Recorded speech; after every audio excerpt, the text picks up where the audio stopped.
But when we talk about Houston and his military experience, it's important to know what's referred to as the racial science of the day. The racial science of the day, okay? So in your notes, you can put racial science.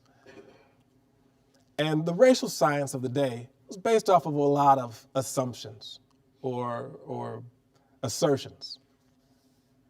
One of the fundamental premises that supported or that shaped the racial science of the day was this notion that people of African descent, African Americans, were fundamentally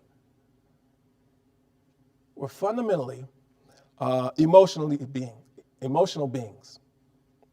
Okay, emotional beings. And by emotional beings, they were really saying, or what was really being said was that people of African descent were mentally weak. Okay, now there's some gender context associated with emotion, the inability to reason, and being mentally weak. Okay, but this was sort of this fundamental assertion.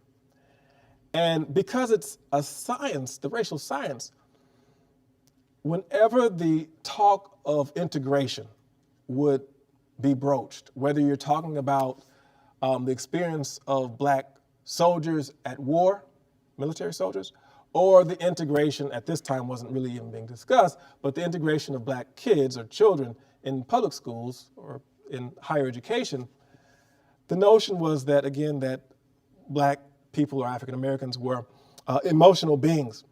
And if you had to sort of write out an equation that was associated with the experiment, because it was always couched as an experiment, integration, the notion that black soldiers could fight alongside white soldiers or black children could sit alongside white children. If you had to write out sort of an equation or a research question associated with the notion of this racial science, it would be, would exposure to a hostile environment, okay, would exposure to a hostile environment induce or bring about an emotional response on the part of the Negro or African American?